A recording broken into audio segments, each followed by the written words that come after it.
les continents, c'est-à-dire le continent asiatique, le continent africain, le continent américain, le continent européen et l'Océanie.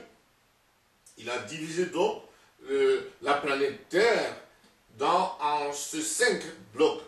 Et chaque bloc est donc gouverné par un prince, comme nous dit exactement le Éphésiens chapitre 6 dans son verset 12, où le frère Paul nous met en garde en disant que nous ne luttons pas contre la chair ou le sang, mais nous luttons contre les autorités, contre les dominations, contre les princes et contre les esprits méchants dans les lieux célestes. Alors, un prince joue le rôle d'un roi. Donc, nous avons des princes qui s'occupent et qui sont chargés de chaque bloc. Donc, le bloc terre est dirigé par un prince.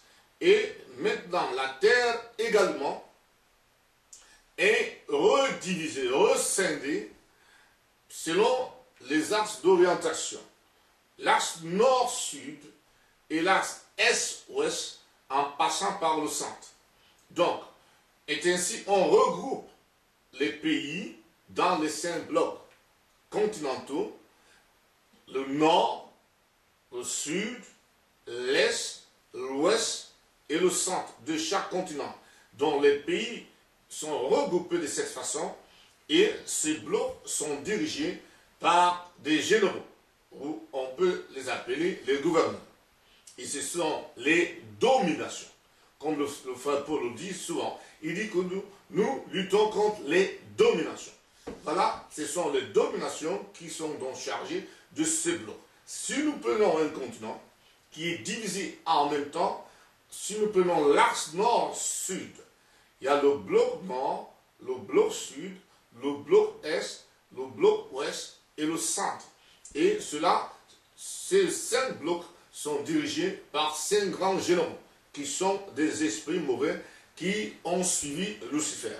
Et si nous prenons un pays, le pays sera quant à lui dirigé par une autorité. Comme Paul dit que nous luttons contre les autorités. C'est-à-dire nous luttons contre ceux qui ont le pouvoir de décision, d'imposer l'obéissance. Alors, ils divisent le pays en provinces. Ils divisent les provinces en départements. Ils divisent les départements en arrondissements. Ils divisent les arrondissements en districts. Et les districts en villages. Et les villages en familles. Et les familles en maisons. Amen. Amen. Et c'est ainsi que son royaume est beaucoup mieux organisé que nous le croyons. Et à chaque niveau, il y a un chef, que Paul nomme par les principautés. Donc, les principautés, ce sont là les chefs démons qui s'occupent de blocs. Il y a une principauté au niveau de la province, comme il y en a une au niveau du département, comme il y en a une au niveau de l'arrondissement, et ainsi de suite. Mais ils n'ont pas le même pouvoir, ni les mêmes privilèges. Chez Lucifer, il y a une hiérarchie et elle doit être observée. Il n'y a pas de désobéissance. Toute désobéissance est sanctionnée et la sanction est sans appel. Donc voilà comment est-ce que Lucifer a organisé son équipe esprit mauvais pour pouvoir soumettre le monde terrestre dans lequel les hommes sont. Quel est donc le lien entre l'organisation luciférienne et l'organisation de la société humaine? C'est ce que nous allons voir. La Bible nous révèle. N'oublions jamais ce qu'il a dit au Seigneur Jésus-Christ dans le livre de Luc chapitre 4. Que les royaumes du monde lui appartiennent et qu'il donne ce royaume à qui il veut. Et dans ce que nous venons de lire, dans le livre de Révélation chapitre 13, à partir du verset 1 au verset 10, nous lisons du verset 1 au verset 3 que Lucifer, il s'est tenu au bord de la mer et il a donné l'autorité, la domination et le trône à la bête. Ici, la bête représente le gouvernement terrestre. Donc, il leur donne une grande autorité, il leur donne une grande puissance et il leur donne aussi son trône. Amen. Avant de continuer, j'aimerais bien que nous définissions ce terme. Le terme du trône, le terme de la puissance et le terme d'autorité. Commençons par la puissance. Nous avons utilisé ce mot très souvent. Il paraît simple, mais c'est un mot plein de signification. Qu'est-ce que c'est donc la puissance? D'après le dictionnaire Larousse, la puissance, c'est le pouvoir de commander, de dominer, d'imposer son autorité. D'après le dictionnaire Larousse, nous allons retenir cette définition. C'est la puissance, c'est défini comme étant un pouvoir de dominer, un pouvoir de commander et d'imposer son autorité. C'est ainsi que nous avons les puissances publiques. La puissance publique, c'est un ensemble de pouvoirs de l'État et des personnes publiques. On entendra parler de la puissance publique, c'est-à-dire que c'est l'ensemble des pouvoirs qui détient l'État et des personnes publiques. Et venons aussi et définissons le trône.